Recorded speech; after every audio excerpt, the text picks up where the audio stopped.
Throughout history, the sword has been more than just a weapon. It was a symbol of power, skill, and honor.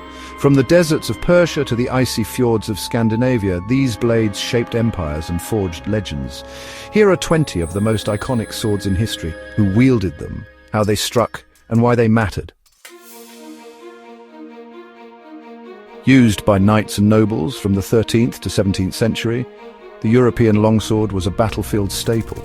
Its double-edged blade allowed for deadly cuts and quick thrusts, ideal for armored combat and dueling alike. Curved, elegant, and razor-sharp, the katana was the soul of the samurai. Developed in feudal Japan, it was designed for lightning-fast slashes and masterfully forged using folded steel. Short and deadly, the Roman Gladius was designed for stabbing during close combat. Roman legions used it to devastating effect in tight formations. Used by Persian and Arab cavalry, the scimitar's curve made it ideal for slashing enemies from horseback. Its iconic silhouette became a symbol of the Middle East. Straight, wide, and brutally effective, Viking swords were made for cleaving through flesh and shields alike. Lightweight enough for raids, but deadly in hand-to-hand combat. Part sword, part axe, the Falchion had chopping power that made it popular with both peasants and nobles. Its curved, heavy blade could shear through bone and armor. Inscribed with Ulfberht, these mysterious Viking-era swords were centuries ahead in metallurgy. Forged from crucible steel, they were stronger, sharper, and rarer than anything else on the battlefield. It was used between the 9th to 11th centuries in Northern Europe, known as an excellent cutting weapon for the Viking elite. Known as the gentleman's sword, the Jian has been used in China for over 2,000 years. Lightweight and double-edged, it favored finesse and skill over brute force. Used since 7th century BCE in China. Usage concentrated on balanced cuts and thrusts and was preferred by scholars and generals. With its forward curved blade, the Kukri was made for devastating close-range combat. It could chop, stab, and even be thrown. Its close-range combat style has been wielded by Gurkha soldiers since the 17th century in Nepal. A Highland icon, the massive two-handed Claymore could break pike formations and clear paths through enemy lines. Wielded by Scottish warriors with ferocity and pride. An elegant blade used by Persian cavalry, the Shamshir was razor-thin and wickedly curved, perfect for slashing in swift strikes on horseback.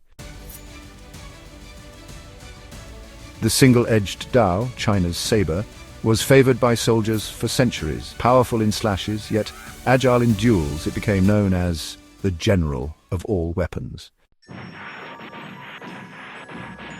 A compact killing tool, the Xiphos was used by ancient Greek hoplites. Its leaf-shaped blade made deep, twisting thrusts, lethal in tight phalanx formations.